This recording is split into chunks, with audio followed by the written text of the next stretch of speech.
Peneliti LIPI temukan hubungan kisah Nyi Roro Kidul dengan tsunami Jawa. Dikutip dari Hobbs.id, tidak selamanya mitos dan ilmu pengetahuan selalu berseberangan.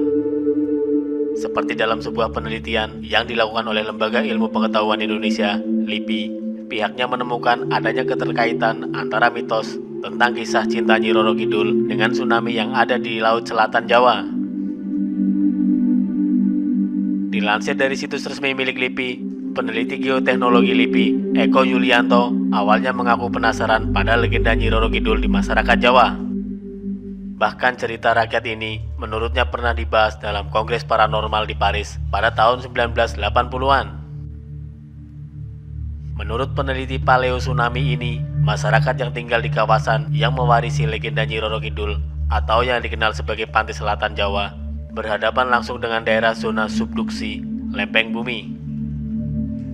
Dirinya menjelaskan ilmu yang mempelajari keterkaitan fenomena alam berdasarkan mitos seperti itu adalah ilmu geomitologi. Kejadian alam dan mitos ini kemudian dapat disatukan dalam ilmu geomitologi, ujar Eko. Seperti contohnya adalah mitos tentang Ratu Kidul yang diduga adalah metafora bahwa pernah terjadi gelombang besar di pesisir selatan Jawa, sambung Eko. Oleh sebab itu, Eko mencurigai ada makna lain dari penggambaran seorang Ratu Pantai Selatan atau Nyi Roro Kidul yang sering digambarkan menunggangi sebuah kereta kuda dan diiringi hempasan ombak-ombak besar. Jangan-jangan legenda itu sebenarnya pesan bahwa pernah ada tsunami di sana, ungkap Eko. Pemahaman ini juga diperkuat dengan adanya mitos bahwa Nyi Roro Kidul sering meminta tumbal dengan menerjang korbannya menggunakan ombak besar yang dikirim ke daratan.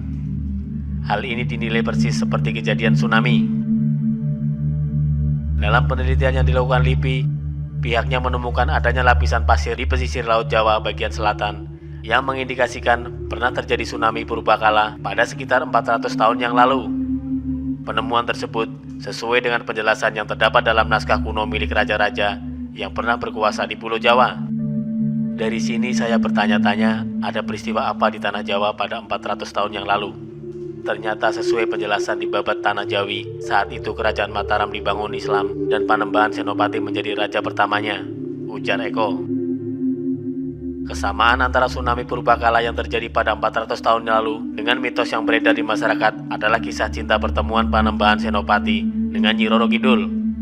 Dikisahkan bahwa sebelum mendirikan kerajaan Mataram, Panembahan Senopati semasa muda melakukan tirakat dengan bersemedi di Parangkusumo, Bantul, Yogyakarta.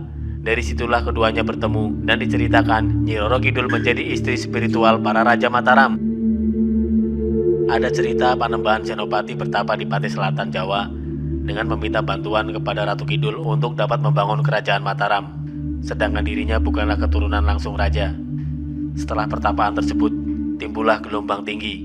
Jelasnya, apabila dikaitkan dengan tembang Serat Srinata, pada masa itu terjadi bencana gelombang tinggi berair panas disertai gemuruh awan dan petir, sehingga mematikan banyak makhluk hidup.